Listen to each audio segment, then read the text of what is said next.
Effect আর main effect হচ্ছে গিয়ে ছাত্রছাত্রীদের মনে যে প্রভাব পড়ছে, এই প্রভাব থেকে বেরোয় আসতে হবে। এদেরকে একটা শান্তির জায়গায় সান্ত্বনা আমাদেরকে দিতে হবে। আমাদের কিছু লোককে এই জায়গা থেকে সরে যেতে হবে। প্রয়োজনে আমি ব্যারিস্টার সুমনের যদি মনে করেন যে এই পরিস্থিতি এরকম হয়, ছাত্ররা যদি মনে করে যে না আমি এমপি হিসাবে রিজাইন করলেও এদের জন্য শান্তি হবে, তাও দেশটার শান্তি হবে, আমি লিখে দিয়ে যাচ্ছি আমি রিজাইন করব। হ্যালো, আসসালামু আলাইকুম। এবার প্রয়োজনে ব্যারিস্টার সুমন এমপি পদ থেকে পদত্যাগ করবেন বললেন তিনি তার নিজ মুখেই। তো সেই ভিডিওটি আমি আপনাদেরকে দেখাবো, তার আগে আপনাদেরকে একটু কিছু কথা বলে নেই, সেটা শুনে যাবেন আপনারা।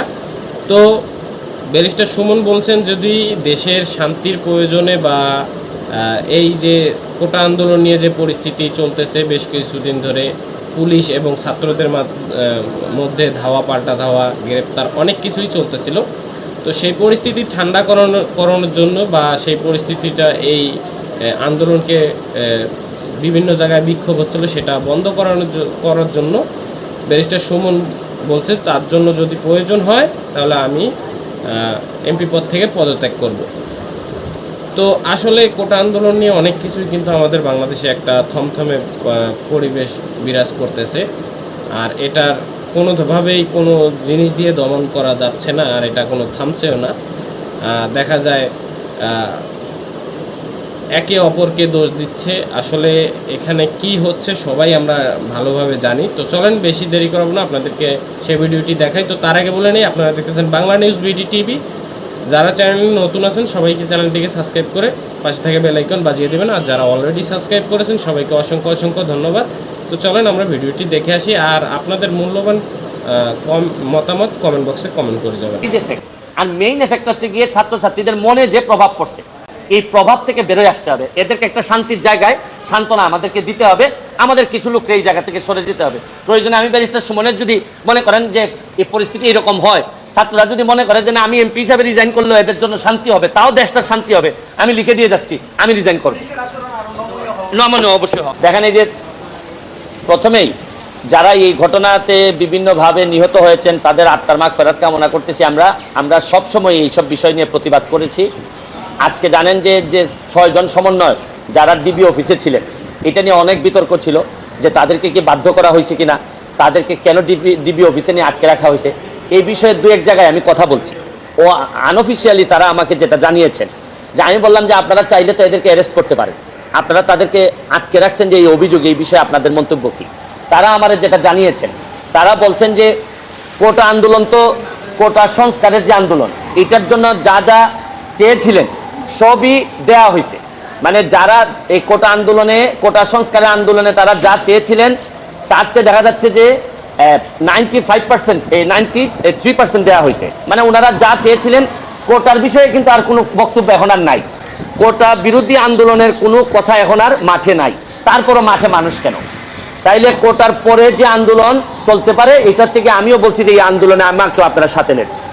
যদিও সাথে নেন কোনটা, এটা হচ্ছে এই আন্দোলন করতে গিয়ে যারা নিহত হয়েছেন, যারা আহত হয়েছেন, তাদের এই প্রক্রিয়াতে কার কার দায় আছে, ভুল হয়েছে কিনা, পুলিশ কি এক্সেসিভ ফোর্স ব্যবহার করছে কিনা, পুলিশ কি এই আম যারা তাদের ব্যাপারে গুলি করতে পারে কিনা, এগুলা নিয়ে আপনাদের আলোচনা হইতে পারে, বিচারের আমরা আদালতের দ্বারস্থ হইতে পারি। এখন হচ্ছে কি এই প্রক্রিয়া।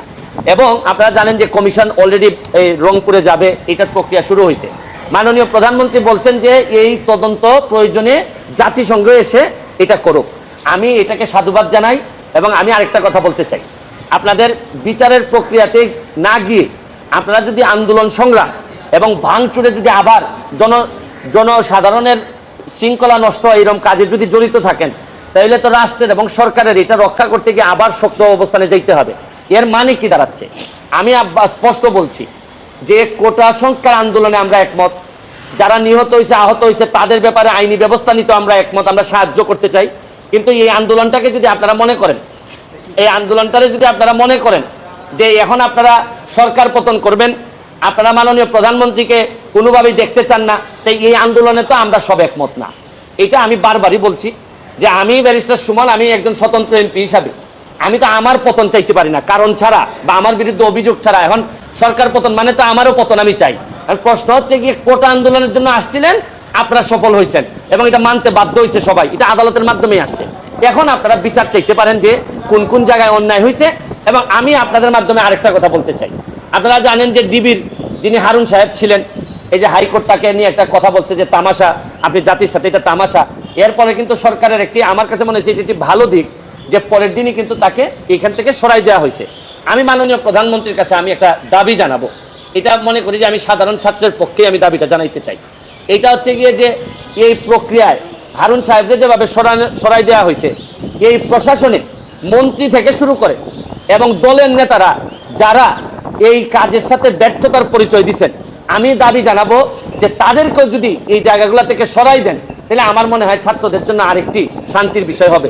আমরা তো এই জীবনগুলো ফিরাই আনতে পারবো না, যে জীবনগুলো মারা গেছে, অন্তত তাদের আত্মার শান্তির জন্য আমরা যেসব জায়গায় এই ব্যর্থতা আছে, এই মানুষগুলার যদি আমরা সরাই দেই, তাহলে আমি মনে করি দল, দেশ, ছাত্ররা যারা আন্দোলন করতেছে তাদের জন্য, তাদের পরিবারের জন্য একটা শান্তির বিষয় হবে বলে আমি মনে করি।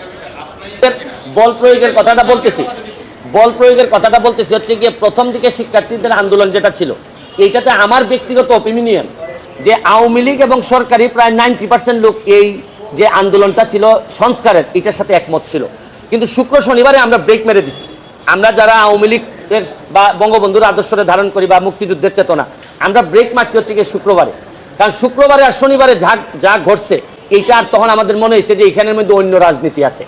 এখন আপনারা যেটা বলতেছেন যে এক্সেসিভ ফোর্স, এর একটা অহিংস আন্দোলন করতেছে, তাই এখনও একটা ভয় রয়েই গেছে যে এদেরকে ব্যবহার করে আবার কোনো এইরকম যদি আন্দোলন বা এইরকম জ্বালাও পোড়াও যদি শুরু হয়, আপনি কি মনে করেন এই গোয়েন্দা সংস্থা অলরেডি একবার ফেল হয়েছে? আমার কাছে মনে হয় যে গোয়েন্দা সংস্থার ব্যর্থতার কারণেই তো শুক্র শনিবারে এই ধরনের ঘটনা ঘটলো। এতগুলা মানুষ জামাত শিবির বা এই ধরনের লোকজন এসে এখানে অ্যাটাক করলো, গোয়েন্দা সংস্থার লোকজন জানে না, এটা তো তাদের একটা ব্যর্থতা। এখানেও তো হাত দিতে হবে যে কেন আপনারা জানলেন না, এটার দায়িত্ব তো সরকারের। এখন আমি মনে করি যে হয়তো এক্সট্রা কশন থেকে যে কেউ যেমন ধরেন এই 6 জন সমন্বয়ককে যে ধরা হয়েছে, আমাকে আনঅফিসিয়ালি জানানো হয়েছে যে তারা চায় আন্দোলন কোটার জন্য, বৈষম্যমূলক আন্দোলন। এইটা শেষ করার পরও দেখা যাচ্ছে যে এদেরকে বাইরের একটা ইনফ্লুয়েন্স, যারা আসলে কোটার সাথে সম্পর্কিত না, এরা রাষ্ট্রের বিরুদ্ধে, তারা তাদেরকে ইনফ্লুয়েন্স করার চেষ্টা করতেছে। এবং এরা যেহেতু সাধারণ ছাত্রদের প্রতিনিধি, তাদেরকে একটা মানে আমরা যে বলি যে একটা সেফ এনভায়রনমেন্টে রাখার জন্যই এই ডিবি অফিসে রাখা হয়েছিল। এদের যুক্তি দেখাচ্ছে, এটা আপনারা বিশ্বাস করতেও পারেন, নাও করতে পারেন, এই জন্যই তো আজকে ছেড়ে দেওয়া হয়েছে। তো ওভারঅল আমি মনে করি এখন যেটা গুরুত্বপূর্ণ, ছাত্রদের পক্ষেও আমি মনে করি যারা ব্যর্থ হয়েছেন এখানে, প্রশাসন বলেন, দল বলেন, নেতৃত্বে মন্ত্রী বলেন, যারাই ব্যর্থ হয়েছেন, আমি মাননীয় প্রধানমন্ত্রীর কাছে আমি দাবি জানাবো তাদেরকে আপাতত এই যারা মারা গেছে তাদের বা তাদের পরিবারের পক্ষে দাঁড়ানোর প্রক্রিয়া হিসেবে আমি মনে করি যে এদেরকে কিছু লোককে আপনারা সরাই দিবেন। আইনে আপনি তাকে ইচ্ছার বিরুদ্ধে তাকে নিয়ে যেতে পারবেন না, এটা স্পষ্ট আইন, এটাতে অস্বীকার করার কোনো সুযোগ নাই।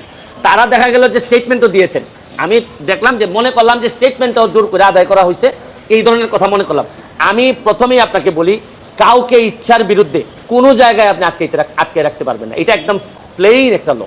কিন্তু এক্সেপশন আছে, কখন আপনি, যেমন আমাকে যখন লাইফ থ্রেট দেওয়া হয়েছিল, আমি যখন এই দুই সপ্তাহ আগে আপনারা জানেন, এই সময় আমার বলা হয়েছে যে আপনি বাসা থেকে বের হবেন না। তো এই যে বের হবেন না, এটা কিন্তু আমাকে থ্রেট না, তারা কিন্তু আমাকে আটক করে রাখে নাই, আমার সিকিউরিটির জন্যই বলছে যে আপনাকে এখন আর বের হইতে দেওয়া হবে না, আপনি আসবেন না। তো আমি যেটা বলতে চাচ্ছি যে এদের যদি দেখতে হবে যে এরা ক্ষতিগ্রস্ত হয়েছে কিনা, এদেরকে ওইটার ভিতরে নিয়ে মারামারি করা হয়েছে কিনা, বা তাদেরকে যে বক্তব্য দেওয়া হয়েছে এই বক্তব্যের সাথে আপনি একমত কিনা। তবে তারা আসছে, এখন তারা আইসা যদি তারা বলে যে না আমাদের উপর নির্যাতন হয়েছে, আমাদের, তাহলে তো বিচারের মুখোমুখি হইতে হবে যারা নিয়ে গেছিলেন।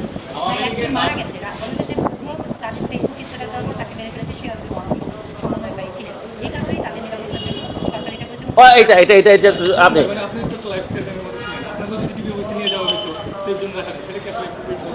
না ওইটা সিচুয়েশনই বলে দিবে আমাকে। যদি শুনেন, প্রশ্ন হচ্ছে গিয়ে যে আপনার সমস্যা আর আমার সমস্যা কোথায় জানেন? বিশ্বাসের সমস্যা। আপনার যদি বিশ্বাস থাকে কোনো সংগঠনের প্রতি, প্রতিষ্ঠানের প্রতি, আপনি তো এখানে চা খাইতেও যেতে পারেন। আমি তো যাই ডিবি অফিসে যাই, কিন্তু ডিবি অফিসে চা খাইতে গেলে আমারও মনে হয় মাঝে মধ্যে একটা মানুষের ভয় আছে যে ডিবি অফিসে চা খাইতে গেলে মনে হয় কি না কি করে। আর আমাদের এই ট্রেডিশন আছে, কেউ চা খাইতে দাওয়াত দিলেই মানুষ ভয় পায়, মনে করে যে চা খাইতে দাওয়াত দেয় না জানি কি করে, নিরাপত্তার অভাবে। না বিষয়টা হচ্ছে গিয়ে তারা যারা বেরোয় আসছে একমাত্র তারাই বলতে পারবে যে এটা কতটা অ্যাপ্রোপ্রিয়েট ছিল। এটাই তো আমি বললাম যে আপনার এই ছাত্রলীগের যারা ভুয়া বলছেন, তারা নিজের লুকিত ভুয়া ভুয়া বলছেন। এবং আরও শুধু ভুয়া বিষয় না, বা ধরেন ছাত্রলীগের যারা ভুয়া না বলে যদি তার প্রশংসা করতো, তাতেও তো দায় এড়ানো যাবে না। যাদের যাদের দায় আছে, ছাত্রলীগ ভুয়া বলছে এই কারণে যে দায় বাড়ছে তা না, প্রকৃত অর্থে তার যদি এই ব্যর্থতায় কোনো দায় থেকে থাকে বা যাদের আছে, তাদেরকে আমি মাননীয় প্রধানমন্ত্রীকে বলবো, এই দেশের স্বার্থে, জনগণের স্বার্থে, এই যারা কোমলমতি ছাত্রদের স্বার্থে, তাদের পরিবারের স্বার্থে, তাদের পরিবারের মানসিক শান্তির স্বার্থে এই কিছু লোককে সরাই দিলে আমার কাছে মনে হয় আন্দোলনটা অনেকাংশে কমে যাবে বলে আমার বিশ্বাস। আর শুধু আন্দোলন কমলেও তো হবে না, এই সরকারকে আরো অনেক পথ পাড়ি দিতে হবে। যাদের মনে কষ্ট পাইছে, এই মনে কষ্টকে আবার ব্যাক করে নিয়ে আসার জন্য একটা লম্বা পথ পাড়ি দিতে হবে।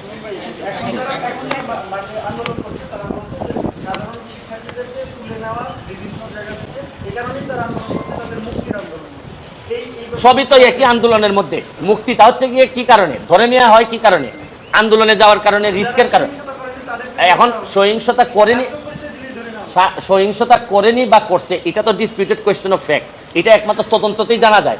আপনার কাছে সবাই, আমার কাছে মামলায় যখন আসে সবাই বলে যে মিথ্যা মামলা, যখন আমার কাছে জামিনের জন্য আসে সবাই বলে যে ভাই আমার বিরুদ্ধে একটা মিথ্যা মামলা হয়েছে। এটা তো আসলে ডিসপিউটেড কোয়েশ্চেন অফ ফ্যাক্ট। তবে আমি মনে করি আপনি এইসব তো সাইড এফেক্ট, আর মেইন এফেক্ট হচ্ছে গিয়ে ছাত্রছাত্রীদের মনে যে প্রভাব পড়ছে, এই প্রভাব থেকে বেরোয় আসতে হবে। এদেরকে একটা শান্তির জায়গায় সান্ত্বনা আমাদেরকে দিতে হবে। আমাদের কিছু লোককে এই জায়গা থেকে সরে যেতে হবে। প্রয়োজনে আমি ব্যারিস্টার সুমনের যদি মনে করেন যে এই পরিস্থিতি এরকম হয়, ছাত্ররা যদি মনে করে যে না আমি এমপি হিসাবে রিজাইন করলেও এদের জন্য শান্তি হবে, তাও দেশটার শান্তি হবে, আমি লিখে দিয়ে যাচ্ছি আমি রিজাইন করব। তো এই ছিল আজকের ভিডিওটি ভালো লাগলে লাইক করুন, শেয়ার করুন, আর আপনার মূল্যবান মতামত আপনারা কমেন্ট বক্সে কমেন্ট করে জানাবেন। আর আপনার চ্যানেলে নতুন হয়ে থাকলে চ্যানেলটিকে সাবস্ক্রাইব করে পাশে থাকা বেল আইকন বাজিয়ে দেবেন। দেখা হবে নেক্সট ভিডিওতে। ততক্ষণ ভালো থাকবেন, সুস্থ থাকবেন, ধন্যবাদ।